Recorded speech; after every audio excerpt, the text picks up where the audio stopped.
ditolak semua negara. Ini kenapa Rohingya itu bukan ditolak? pengungsi biasa. Mereka punya milisi bersenjata. Yang terdiri dari sayur dan juga ayam goreng. Anjay, enak Potret banget. menu makanan tersebut Cukup. Pindahkanlah mereka segera kemana saja Pak? Apakah ke pulau yang masih kosong di Nusantara ini? Ketua UNHCR di Indonesia adalah Thomas Vargas. Oke, halo guys, kembali lagi di channel FKR Project yang selalu memberi kalian konten-konten yang menarik dan aktual tentang kasus-kasus yang lagi viral maupun sedang trending di sosial media. Oke, jadi hari ini gue pengen bahas Rohingya. Sebenarnya kasus Jessica ini masih berlanjut ya teman-teman. Tapi kita sambil nunggu info kasus Jessica, keberlanjutan tentang proses penangkapannya Edi Darmawan, kita lanjut dulu ke video viral itu Rohingya yang dimana ini bakal menjadi penjajahan ya, secara halus ya. Bukan perang ya, tapi secara kemanusiaan gitu. Karena kita kasihan, kita bakal ngelihat banyak orang Rohingya bakal tinggal di Aceh gitu kan. Wow, menarik banget ya.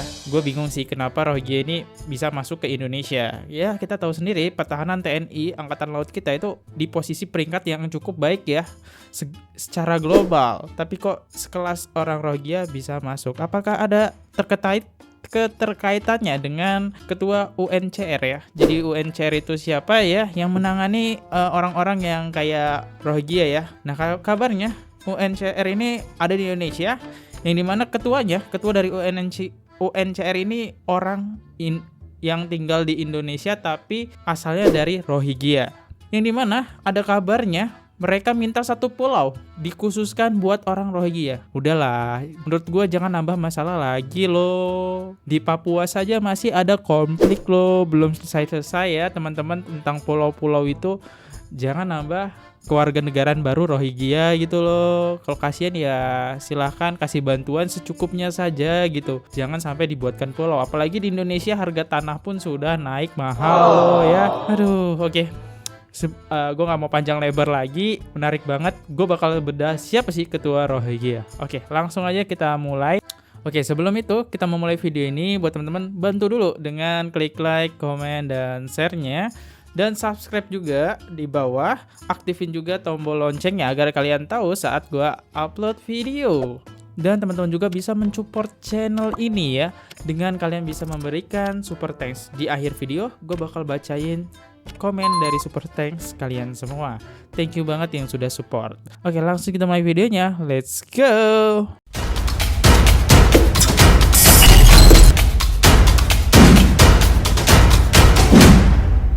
Oke, kita lihat dulu. Kita bisa lihat di sini pengungsi Rohingya kembali terdampar di Sabang 2 Desember 2023. Oke, kita bisa lihat mereka terdampar di sini. Ini kapalnya adalah kapal Rohingya. Hari ini tanggal 22 Desember.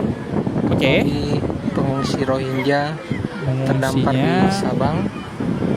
Mereka terdiri atas anak-anak dan ibu-ibu. Wow, banyak banget ya. Untuk sementara mereka saat ini masih tetap bertahan di pinggir pantai sebelum dilakukan pemindahan oleh pemerintah setempat. Saat ini mereka sedang menunggu tindakan selanjutnya. Menunggu dari pihak-pihak terkait apakah mereka segera dipindahkan atau tidak. Yang pasti masyarakat baju-bajunya Sabang basah ya. Meminta agar mereka segera dipindahkan dari tempat mereka saat ini. Mereka diperkirakan berjumlah sekitar 100 lebih, tapi belum pasti, masih dalam proses perhitungan.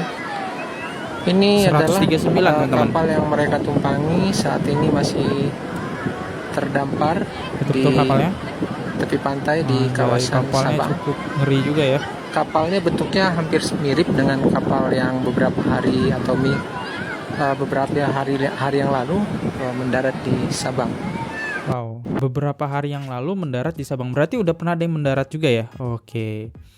Wow, ini info yang gue dapat. Ini kan mereka tanggal 2 Desember ya. Itu mendaratnya 139 orang. Itu yang mendarat di negara kita, Indonesia. Oke, kita coba masuk dulu ke kolom komen dulu sebelum gue ngebahas ini. Komen di akun UNCR Indonesia dihapus mulu. Silaturahmi ke akun TNI AL. Serius nanya, TNI AL apa aja tugasnya? Kok bisa kapal asing terus-terusan masuk? Itu nggak terdampar bro, memang sengaja didatangkan UNHCR. Oke, ini komen-komen pertama dari Rangga yang menarik TNI AL. Nah ini gue curiga nih, tugas TNI AL kelautan adalah mengawas batas-batas wilayah ketika ada kapal-kapal yang masuk ya. Nah ini kok bisa lolos? Itu gue curiga. Emang diperbolehkan atau emang nggak berani diapain gitu ya? Dari pihak TNI-nya sendiri nggak berani gitu nyenggol kapal Rohingya ini. Ya itu bisa jadi. Masa iya dong? Kita kan udah peringkat global urutan keberapa gitu kalau nggak salah. TNI di Indonesia ini cukup ternama ya teman-teman. Nggak bisa dipandang remeh gitu TNI AL. Masa segelas ini bisa masuk ya, pasti ada campur tangan orang dalam. Seharusnya ini hanya dugaan gua. Kalau kita berpikir positifnya ya mungkin saja kecelik lah atau lolos lah ya masuk gitu ya, nggak ketahuan. Dan komen kedua itu yang menarik adalah ini yang dibilang emang sengaja dari pihak UNHCR memasukkan mereka. Nah ini menarik nih, nanti ini gua geledah siapa ini ketuanya ya. Next, Siapa sih sebenarnya kita bakal bahas siapa sih sebenarnya Rohingya. Rohingya? Kenapa dulu masyarakat Aceh terbuka untuk terima mereka, tapi sekarang enggak? Jadi, Muslim Rohingya itu kelompok etnis yang minoritas di Myanmar. Kenapa minoritas? Ada beberapa hal nih. Kayak agama aja. Agama mereka tuh beda dari mayoritas masyarakat Myanmar. Oke, 90% masyarakat Myanmar memeluk agama Buddha. Ya, Buddha. Sedangkan Rohingya itu memeluk agama Islam. Lalu mengenai sama bahasa, dengan kita, Islam. Rohingya itu punya bahasanya sendiri. Sedangkan Myanmar memakai bahasa nasional namanya Bangla. Secara karakter fisik juga, etnis Rohingya itu lebih mirip warga Bangladesh, India, Bangladesh. bukan kayak suku Bamar yang merupakan etnis terbesar di Myanmar. Nah sekarang Rohingya itu menjadi populasi terbesar di dunia yang tidak memiliki kewarganegaraan. Mereka emang tinggal di bagian barat Myanmar, tepatnya di daerah Rakhine. Mereka Oke, ini wilayahnya ya teman-teman. Oke, wilayahnya cukup disisihkan pulau sedikit ya. Oke, kok mereka jadi peperangan gitu ya sama Myanmar? Dan Kenapa? itu bukan setahun, 2 tahun, tapi udah turun-temurun. Tapi Oh. memang berdasarkan Undang-Undang tahun 82 di Myanmar, Rohingya tidak masuk ke dalam daftar etnis yang diakui. Akibatnya mereka Nggak tidak diakui. mendapatkan akses kesehatan, pendidikan, lapangan pekerjaan, tidak juga mendapat perlindungan hukum. Kenapa kok kayaknya sebenci itu? Nah, untuk menjawab pertanyaan ini, banyak sebenarnya buku dan versinya. Dari yang saya baca, ini semua tuh berawal dari akhir abad ke-18. Oke, waktu lama Inggris jajah Myanmar dan pada masa Perang Dunia.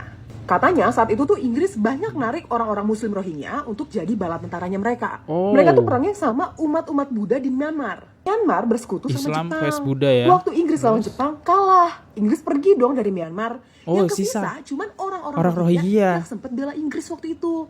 Mereka lah yang jadi sasaran kemarahan warga Myanmar. Dari sanalah Oke. tindakan-tindakan diskriminatif, represif dirasakan oleh masyarakat Rohingya. Desa-desa dibakar, Terus perempuan dibakar. dianiaya secara seksual, penghilangan nyawa massal di Wow. mana-mana. Wow. Nah karena takut, akhirnya ratusan ribu etnis Rohingya bertahap melarikan diri. Ada yang ke Oh, Bangladesh, ke Malaysia, ke Indonesia juga. Singkatnya kayak gitu, datanglah mereka ke Indonesia. Dipilih Indonesia karena kesamaan agama. Jadi dari yang saya baca, awalnya tuh tahun 2009, 2015, mereka tuh datang ke Aceh, diterima dengan baik, diterima dengan hangat, semua dibantu, dipersiapkan. Tapi seiring dengan berjalannya waktu, kok ada clash nih antara pengungsi Rohingya dengan masyarakat Aceh. Katanya ada-ada aja tingkah mereka. Mereka ada yang kabur, ada yang mencuri buah, melanggar adat, tidak patuh sama syariat, buat onar, jorok. Itu tuh dirasakan secara akumulatif karena jumlah pengungsi yang datang ke Aceh juga makin banyak, ribuan orang. Karenanya lah warga tuh mengambil sikap seperti kemarin. Mereka nggak memperbolehkan lagi pengungsi itu untuk masuk ke wilayah Aceh. Tapi tetap sebagai wujud kebaik hatian mereka, sebagai wujud kepeduliannya terhadap sesama, warga Aceh ini mempersiapkan sembako untuk bekal mereka melanjutkan Disiapin, perjalanan. Nah, malah di berita dikasih tahu bahwa bekal itu dibuang oleh pengungsi sebagai bentuk protes. Karena sakit sikap banget. ini makinlah warga Aceh yakin bahwa keputusan mereka tidak terima pengungsi Rohingya itu sudah tepat. Meskipun banyak pihak yang menekan Indonesia agar menerima pengungsi itu dengan alasan kemanusiaan. What do you think? Oke, gue cukup agak serem ya dengarnya ya ketika Rohingya pindah-pindah ini karena sebenarnya Indonesia itu welcome gitu, kayak Bhinneka Tunggal Ika kan, berbeda-beda tapi tetap satu ya. Tetapi kalau untuk Rohingya ini kita punya riset ya, jejak digital sendiri yang emang Rohingya itu buruk gitu dipandang masyarakat. Kenapa? Buang sampah sembarangan segala macam. Karena dia kan dari negara yang tidak ada aturan ya. Dimana dia punya negara itu tidak ada aturan gitu. Jadi ya akhirnya mereka mencari negara yang emang bagus nih ya. Wow, agak serem berarti ya. Menurut gua teman-teman agak serem. Walaupun gua ngelihatnya cukup kasihan banget ya di video pertama tadi, ada anak kecil itu ya cukup kasihan sih ya. Apalagi kita yang cukup di Indonesia ini terkenal banget orang yang sopan santun, baik gitu kan. Ketika lihat anak kecil ya wajar sih orang-orang pada kasihan. Tapi dengan Rohingya bakal menetap di Indonesia, menurut gue sih bukan solusi ya teman-teman, bukan solusi gitu. Ini bakal menjadi konflik baru, peperangan gitu ya. Ketika nanti argumen dari Rohingya itu nggak masuk ke argumen orang Indonesia gitu. Ini bakal jadi peperangan antar pulau ya kalau ketika mereka dikasih pulau. Next. Kenapa? Dan gue bahkan nemuin jejak digital yang dimana nasi terlalu sedikit, pengungsi Rohingya tidak puas. Manusia paling aneh ialah Rohingya dan dia ditolong dikasih makan nggak bersyukur. Oke, kita coba lihat video jejak digitalnya seperti apa. What happened? Tidak cukup? Oh, Tidak nggak cukup. Tangan dia kecil. Kalau Ini banyak kan lebar. Makasih gitu kan. sedikit? Hah? Terlalu Oh, biasa makan banyak mereka. terlalu sedikit. Oh, Bro, kita tuh negara berkembang, bro. Masa mau makan banyak? Yang ada kemiskinan nanti kita. kayaknya mereka kurang puas karena Pasti terlalu puas. sedikit katanya.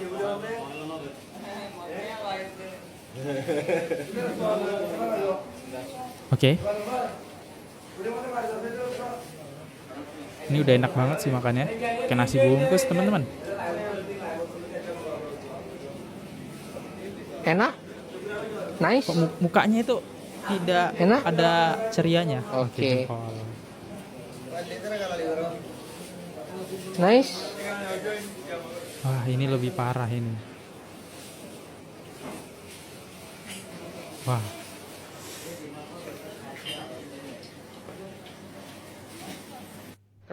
Wow, ini ya lebih parah banget ya yang baju abu-abu ini. Gue agak sebel ya, sorry ya. Ya mungkin ini gak semuanya orang kayak gini, tapi orang-orang kayak gini lah yang bikin nanti bakal jadi pepecahan gitu. Harusnya ketika itu dikasih makanan, dia ucapin makasih. Minimal maksimal ya kayak jempol aja lagi, teks gitu kan. Dia pasti tau lah arti jempol tuh buat apa gitu, kayak teman sebelahnya. Ini kayak nggak bersyukur ya dikasih makanan. Kayak gue ngeliat ekspresi dia tuh, walaupun nggak ngerti bahasanya, ngeliat ekspresinya dia ini orang yang suka protes. Dan dimana ketika dia dapat makanan sedikit, dia ngeluh. Nah itu ya, dia kekurangan nasi gitu ya. Ya mungkin wajar lah ya. Habis perjalanan jauh, tapi nggak gitu sikapnya itu nggak menandakan yang ramah tamah gitu ya sikapnya. Oke, next. Dan kalau kita ngomongin makanan, Viral di media sosial menu makanan kita lihat yang makanan diberikan Rohingya. untuk pengungsi Rohingya di Aceh. Tampak petugas menunjukkan menu snack tambahan untuk pengungsi anak berupa wafer. Petugas menyebut hal itu dilakukan Wafer. untuk menunjang Enak gizi banget ya. pengungsi khususnya anak-anak. Kemudian video selanjutnya menunjukkan beberapa pengungsi pria yang tengah mengantri makanan yang terdiri dari sayur dan juga ayam goreng. anjay enak Potret banget. menu makanan tersebut pun menjadi perbincangan warganet, di mana kondisi masyarakat Indonesia yang masih banyak hidup di bawah garis kemiskinan. Terlebih masih banyak anak yang mengalami stunting. Bener sih. Kalau ngomongin negara kita, gue nggak setuju sih. Ini pendapat gue, sorry kalau misalnya salah ya. Tapi gue nggak setuju sih ketika orang Rohingya ini masuk ke Indonesia, karena negara kita masih negara yang penuh dengan kemiskinan. Contohnya Papua sih ya. Dan gaji kita, gaji orang Indonesia itu gaji paling kecil teman-teman ya dari negara lain. Gaji kita tuh gaji kecil teman-teman. UMR berapa sih? Masa mau nambah orang lagi? Wah, makin kecil lagi. Dan harga tanah tentu saja mahal ya. Dikasih makanan nggak bergizi. Terus tadi kita lihat berita di awal yang dimana makanan itu dibuang ke laut sama mereka. Udah dikasih makanan nggak bersyukur. Mungkin karena makanannya sedikit sama mereka dibuang ke laut. Ya kita bisa lihat lah dari gambaran sebelumnya dikasih makanan dia kayak nggak bersyukur ya, malah banyak ngeluhnya. Menurut gue sih seperti itu. Next. Dan ini ada momen video pengungsi Rohingya bertujuan dan tinggal di Indonesia. Oke. Ini dia pakai bicaranya pakai bahasa Inggris teman-teman. Gue cuma nampilin di awal aja ya, gak usah fullnya. Your name please? Yeah, I'm Deliwarsha. Deliwarsa, where you I'm come from from? Bangladesh. Dia dari Bangladesh ya. So Do you know where are you now? yeah, I know this is people say this is Indonesia, but I recently know this is Indonesia. So I hope the Indonesian people are very good. They're helping us. I'm extremely appreciating them. After Indonesia, where you going to? After Indonesia? Inshallah, I won't go anywhere. If this country is very well. This country is very amazing. This country of the people of this world is very amazing. So that's why I would go anywhere. If the government of this country is agreeable for us to keep us, inshallah, we'll stay here. Not only I, but also my sister and my brothers, my uncles. They all stay in Bangladesh, in Indonesia. Oke, itu aja ya teman-teman, gak usah terlalu lama. Tapi gue bisa garis bawahi di video ini ya, mereka bertujuan emang tinggal di Indonesia karena mereka tahu negara Indonesia ini negara yang apa ya, bagus ya, orangnya baik-baik, seperti itu sih ya. Intinya yang gue garis bawahi itu, jadi tujuan mereka buat tinggal di Indonesia karena dia tahu negara adalah negara yang indah, damai, segala macam itu. Emang Indonesia damai, cuma kalau nambah orang Rohingya sih gue agak gimana gitu ya bilangnya agak keberatan ya teman-teman ya, karena gue sendiri aja belum punya tanah gitu kok bisa dia tinggal di Indonesia gitu, mau tinggal di mana, apalagi kita masih negara yang punya negara kemiskinan. Next.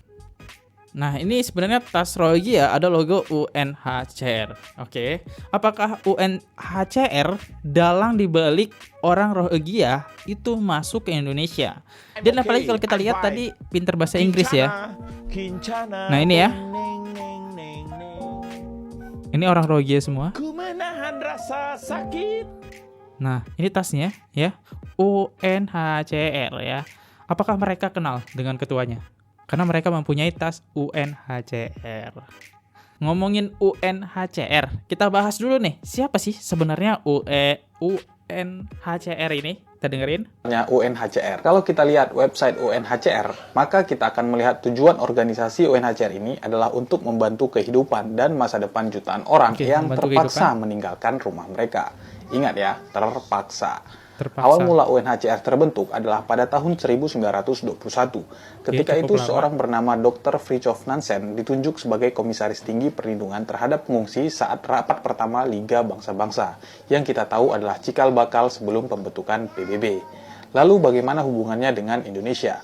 Nah, Indonesia memang tidak meratifikasi Konvensi Pengungsi 1951 yang berisikan tentang perjanjian tentang pengungsi dikarenakan alasan menghindari kecemburuan sosial di masyarakat jika nantinya para pengungsi mendapat jaminan dan bantuan oleh UNHCR. Namun, pada tahun 2016 ada Perpres nomor 125 yang mengatur tentang penanganan pengungsi dari luar negeri. Jadi sebenarnya, menurut Perpres ini, Indonesia tetap memiliki prosedur untuk menerima para pencari suaka yang datang ke Indonesia.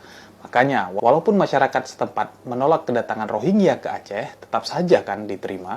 Tapi, yang perlu digarisbawahi dalam Perpres tersebut ditegaskan bahwasanya pengungsi yang dimaksud adalah pengungsi yang datang ke Indonesia disebabkan karena ketakutan akan persekusi di negara asalnya, bukan karena motif ekonomi untuk mencari kehidupan yang lebih baik.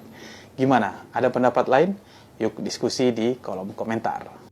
Oke, kalian udah kenal kan UNHCR? Ya, itulah UNHCR. Kita lanjut karena kalian udah tahu UNHCR. Nah, kalau ngomongin UNHCR, gak kata lain banyak banget orang-orang yang tinggal di UNHCR. Kalian bisa ngeliat itu data statiknya, yaitu yang dimana di tahun 2015 itu ada orang Rohingya dari Aceh Utara, itu jumlah penduduknya sampai 500 orang. Itu di tahun 2015, nggak tahu ya tahun sekarang, pasti kan dia udah punya anak segala macam. Dan itu tingkatnya, dan masih diduduki tingkat ketinggi, kayaknya belum tahu ya apakah tahun ini itu tingkat tertingginya ya. Next, data yang terakhir itu dari tahun 2022 ya, di 6 Maret ada 114 ya, itu ada di Brunei tinggalnya. Oke, next. Dan sebenarnya UNHCR ini udah ditolak tegas oleh mahasiswa-mahasiswa yang tinggal di Aceh ya, karena mungkin sama ya pemikirannya sama kayak gue, kayak loh kita anak muda aja belum punya tanah loh di Indonesia ini, tanah mahal banget ya, kok bisa-bisanya mau ada warga baru gitu ya. Wow, apalagi lapangan pekerjaan kita aja masih sulit ya, terus untuk Rohingya itu gimana lapangan pekerjaannya? Kita aja masih banyak pengangguran di Indonesia, penganggurannya sangat tinggi. Aduh, itu sih yang membuat gue kayak keberatan teman-teman ya tentang ngomongin Rohingya ini. Walaupun gue punya rasa kemanusiaan, kasihan teman-teman, kasihan banget ngeliat anak-anak kecil-kecil gitu ya tadi. Aduh. Next. Oh ya, di sini ada dari Aussie ya. Bahkan 11 negara Aussie aja ogah nampung pengungsi Rohingya, bahkan tak biarkan kapal-kapal Rohingya masuk di wilayah perairannya. Nah, ini ya. Sekelas Aussie teman-teman. Aussie itu negara yang besar ya, negara maju. Kok bisa gitu ditolak? Kita masih negara berkembang. Masa ya sih nerima? Next, dengerin. Nope. Tidak. We have a very clear refugee and humanitarian program. It's a refugee and humanitarian program which has been modestly expanded because we have stopped the boats and we are not going to do anything that will encourage people to get on boat. Oke, itu ditolak ya. Nah, kalian bisa baca ataupun dengar kata-katanya tadi, sekelas Aussie ditolak. Luar biasa kan? Oke, kita bakal lihat selanjutnya apakah Indonesia bakal menerima atau menolak. Kita ya, gue mah ngikutin aja pemerintah mah. Ya, kalau bisa ya jangan gitu. Selesain dulu konflik di Papua ini ya. Kemiskinan tuh di Papua itu selesain dulu gitu ya. Next. Masalah Rohingya, Pak. Oke, dan ini udah sampai ke Komisi 3 DPRI di rapat ya. Kita coba baca dulu. Tolong dijewer kuping UNHCR mereka hanya memberikan omong kosong. Kami beri makan, logistik dan lain-lain ujarnya.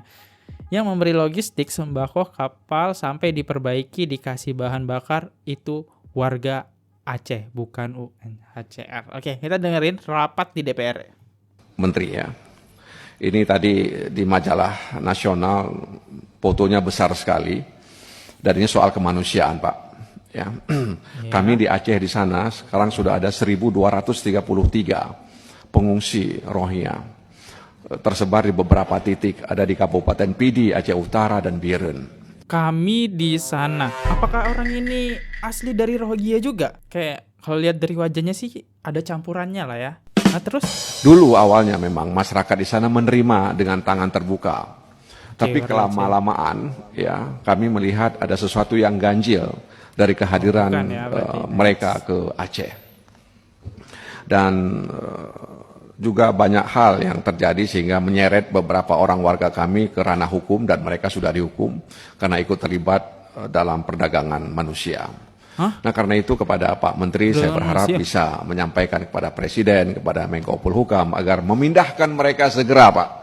Ya, bukan kami tidak mau menerima, ya, tapi pindahkanlah mereka segera kemana saja, Pak. Apakah ke pulau yang masih kosong di Nusantara ini? Bro, pulau yang kosong, bro, harga tanah mahal, nggak sih, itu bukan solusi sih menurut Atau gue. di mana? Karena ketika kerumunan ramai seperti itu, maka potensi penyakit itu bisa terjadi, Pak. Penyakit. Ya. Dan tolong jewer kuping IOM dan juga UNHCR, Pak. Nah, ya, jewer. karena mereka sepertinya tidak serius menangani pengungsi-pengungsi Rohingya itu. Ya, hanya mendata, memberi makan dan lain sebagainya. Sehingga ini membuat masyarakat di sana juga gamang. Ketika pemerintah tidak punya sikap yang jelas, masyarakat di sana juga gamang. Ya, di satu sisi mereka ingin menerima karena alasan kemanusiaan. Oh, benar. Tapi di sisi lain tidak ada sikap yang jelas dari pemerintah terkait kedatangan pengungsi Rohingya itu. Sehingga mereka pun menolak, ya, menolak. Dan saya dengar mereka dikasih waktu 2 hari. Setelah itu mereka akan dikeluarkan. Oleh karena itu memang kita belum meratifikasi konvensi masalah Iya sih, gue agak setuju ya. Setujunya di bagian ini harus ditangani oleh presiden nih. Ini harus dibuat aturan ya teman-teman.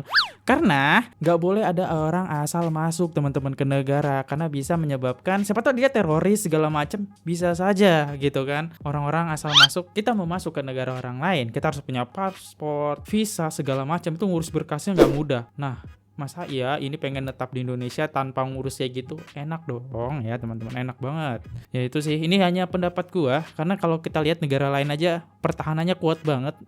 Kita mau masuk Malaysia aja kayak perlu paspor ya. Mau ke sana kan nggak asal-asalan masuk gitu. Masa ya ini asal-asalan masuk. Next. Dipindahkanlah mereka segera kemana saja, Pak. Apakah ke pulau yang masih kosong di Nusantara ini?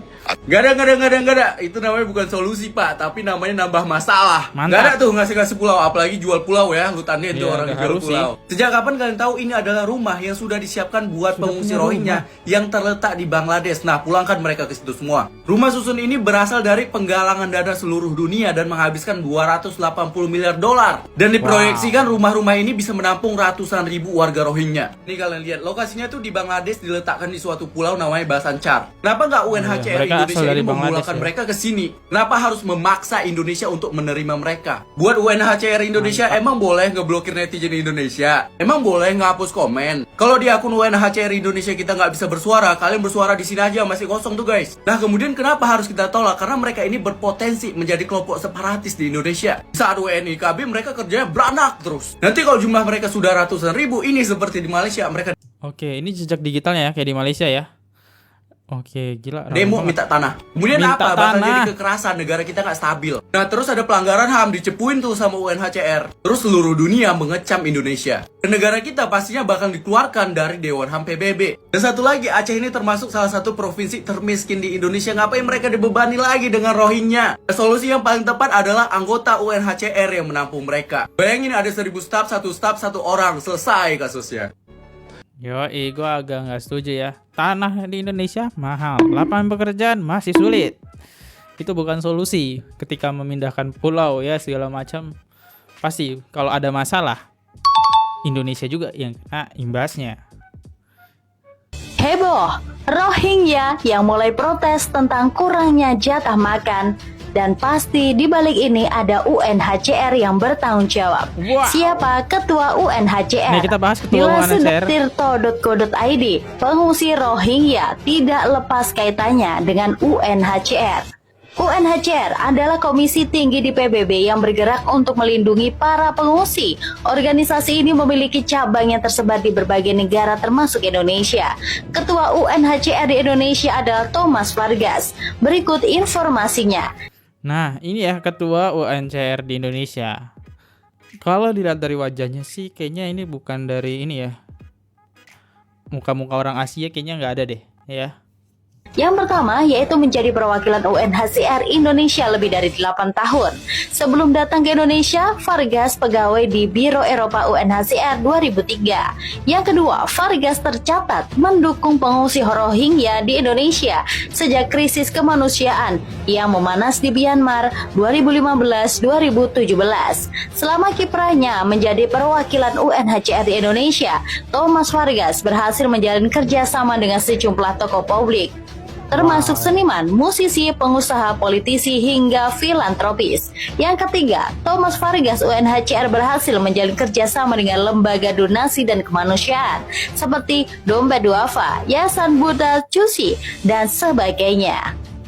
Inilah penyebab pengungsi Rohingya ditolak semua negara. Ini kenapa Rohingya itu bukan ditolak? pengungsi biasa. Mereka punya milisi bersenjata. What? Berulang kali Senjata? memberontak lawan pemerintah Myanmar. Karakter buruk mereka inilah yang menyebabkan etnis Rohingya ditolak di semua negara, termasuk Bangladesh yang mereka klaim sebagai negara asal mereka. Di setiap negara yang menampung pengungsi Rohingya pasti akan selalu dihadapkan dengan perangai buruk mereka yang meresahkan. Warga Aceh jelas sudah merasakan kelakuan buruk pengungsi Rohingya ini. Makanya nih mereka menolak pengungsi Rohingya di wilayah mereka.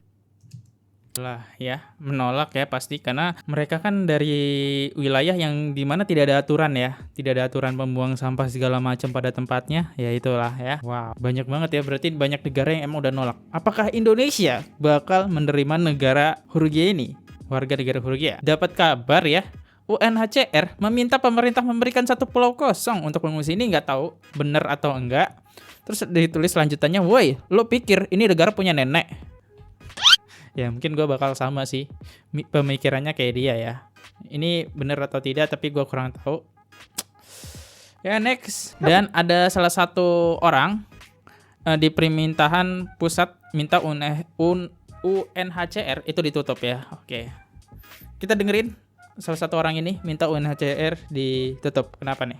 Bukan nggak mau menghormati hak asasi manusia, tetapi kalau misalnya menghormati hak asasi manusia bagi warga negara lain internasional dengan menginjak-injak hak asasi manusia warga sendiri, menurut saya nggak benar, nggak betul itu.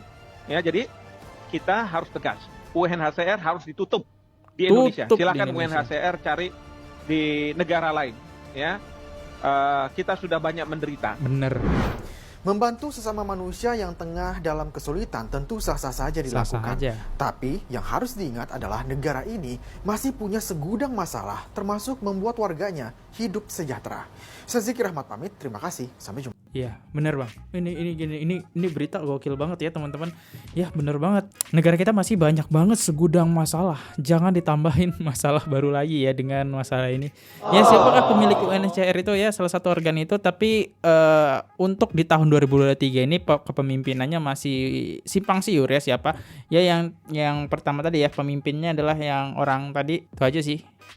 Itu pemimpin UNHCR. Kalau kita lihat belum ada tanda-tandanya muka dari Rohingya orang tadi ya. Nggak tahu kalau pemimpin di Indonesia ini udah berganti ya. Tapi selama 8 tahun yang memimpin adalah tadi orang tadi ya, pemimpinnya orang tadi. Nah, tapi belum tahu apakah bakal berubah atau tidak kepemimpinan di tahun 2003 ini UNHCR, karena belum ada data ketuanya siapa ya di tahun 2003 ini.